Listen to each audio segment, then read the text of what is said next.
Nanotechnology and nanoscience, or simply nanotech, is the study of the use of structures between 1 nanometer to 100 nanometer in size. This is probably the most bare-bone and generally agreed upon definition of nanotechnology, and the average person already encounters nanotechnology range of every day. In consumers' product in the food production process, nanotech is used from harvesting to packaging to improve the quality of food and keeping it the way for a long period of time. In the field of medicine, there are a variety of nanotechnology applications in the market that are ultimately beneficial. Nanobots, for example, could be used to clear blockage in the patient's artery surgeries and may become much faster and more accurate cell-by-cell repair of injuries is possible. It may even be possible to genetic condition by repairing damaged genes. A variety of nanotechnology application have also been used to improve the quality of water and air they serve and the aim of filtering the contents of air and water at relatively low cost, which will assist developing nations. Technologies can help detect the pollutants, the specific sensor which can help protect the sustainability of human health and the environment. Yes, it is true. Nanotechnology may lead to the improvements in the human productivity by creating partnership between humans and machines. However, because each nanoparticles has unique attributes and characteristics, and its influence varies in fact, according to the various studies, certain nanoparticles spontaneously develop in the bodies, so it's reasonable to assume that if naturally occurring nanoparticles might cause health problems, artificially produced nanoparticles are significant risk to human health. Another significant disadvantage of nanomedicine is that nanoparticles share no characteristic other than other size. As a result, each particles must be evaluated individually. Changes in their shape and size can also result in a different physical and chemical interaction. In relation, this nanotechnology can cause increased toxicological pollution due to the uncertain shape, size, and chemical composition of some of the nanotechnology products. Nanoparticles may affect the growth and yield of crops, plants, and negatively impact beneficial bacteria in the environment. Is costly and will initially be out of reach for the ordinary middle-class person. This raises the questions of whether nanotechnology should concentrate on enhancing technology or improving medical services in the underprivileged and developing nations, instead of investing it in a new innovative nanotechnology application should focus on resolving existing issues such as is nanotechnology an application that be misused in a way that were not intended, posing a serious stress of human life people can exploit. Nanotechnology for the various objectives, bringing up the problems of privacy and security because of nano-sized features that are very easy to fool and exploit individuals. Good evening, everyone. So my topic is all about application of nanotechnology. So the first one is medicine. Nanotechnology can improve an early diagnosis and treatment of the diseases like cancer and neurodegenerative diseases. It can also be used to deliver drugs to specific cells in the body, which can reduce the risk of rejection. Okay, next is textiles. So nanotechnology can be used to make smart fabrics that don't wrinkle or stain. It can also be used to make stronger, lighter, and more durable materials for sports equipment and motorcycle helmets. Next is electronics. So carbon nanotubes can be used to make smaller, faster, and more efficient microchips and devices.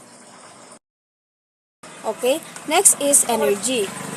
Nanotechnology can be used to make solar panels that convert sunlight into electricity more efficiently.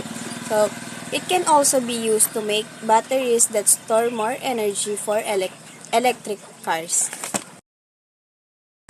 Next is environment. So, nanotechnology can be used to purify air and wastewater. For example, nanobubbles can be used to purify wastewater, and nanofiltration systems can be used to remove heavy metals.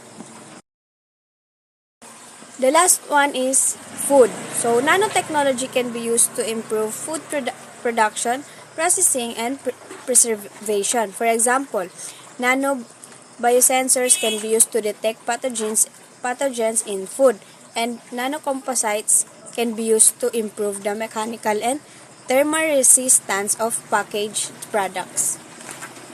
Good day everyone. I'm Ben Otto from BSBA MK2A.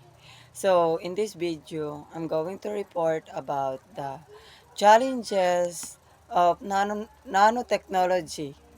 The most immediate challenge in nanotechnology is that we need to learn more about materials and their properties at the nanoscale. Universities and corporations across the world are rigorously studying how atoms fit together to form larger structure. So, ibig sabihin, the most challenges of nanotechnology is kailangan nating matuto ng higit pa tungkol sa mga materyales at ang kanilang mga katangian.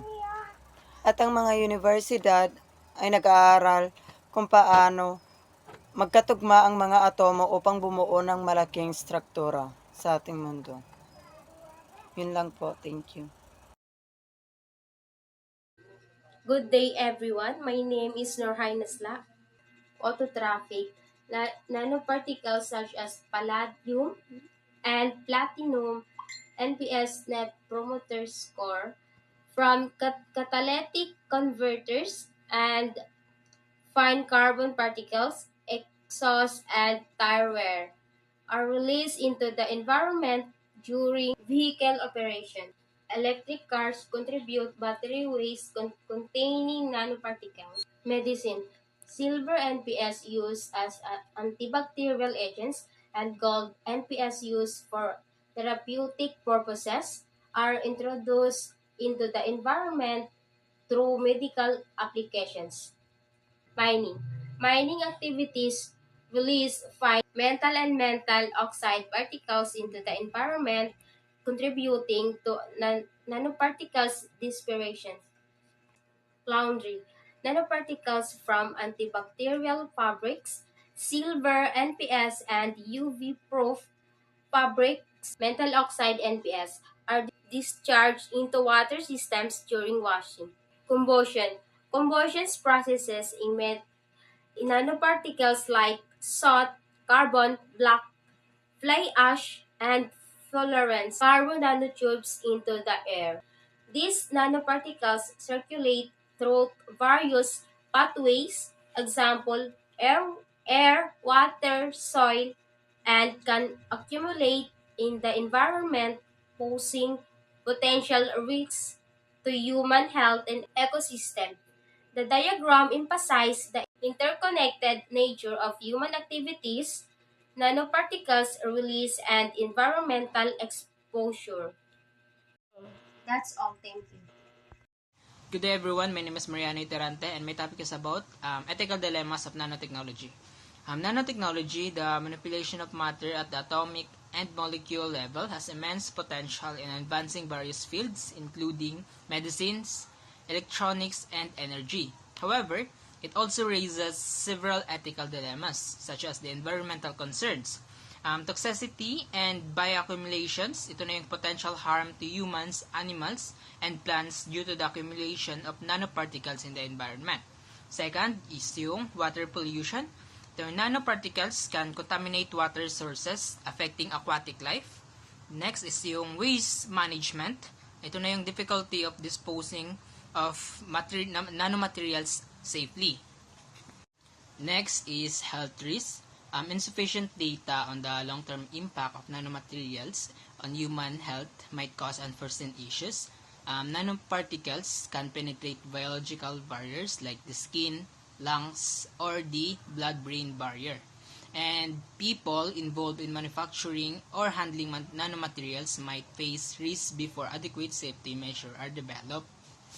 Social and economic implications. Ito na yung equity and access, job displacement, intellectual property.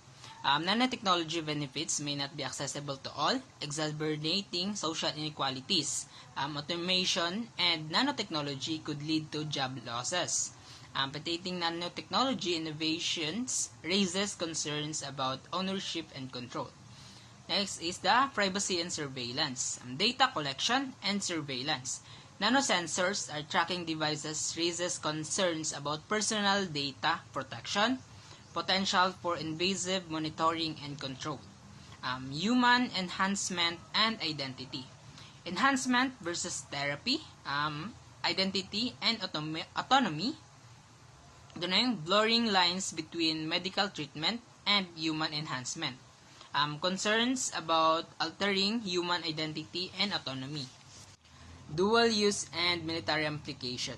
Weaponization and dual use research. Nanotechnology potential use in weapons development. Difficulty in distinguishing between civilian and military research. Regulatory and governance challenges. Lack of regulations, insufficient guidelines and oversight mechanism, international cooperation, difficulty in establishing global standards, public engagement, limited public awareness and participation in decision making. Next is the philosophical and existential questions. First, we have the unintended consequences. Ito na yung potential for unforeseen outcomes. Second is yung playing God. Concerns about manipulating nature and human identity. Next is the societal values. Nanotechnology impact on traditional values and social norms. Unintended consequences, self-replicating nanobots. Ito na yung the hypothetical scenario of Grey-Go, where nanobots replicate uncontrollably, raises concerns about unintended ecological or societal disasters. Dual-use dilemmas. Many nanotechnologies have both beneficial and harmful applications, making their developments and distributions ethically complex. Addressing these ethical dilemmas requires interdisciplinary collaboration among scientists, ethicists, policymakers, and stakeholders, transparency and public engagement, development of regulations and guidelines, investment in risk assessment and safety research, considerations of societal values and human rights.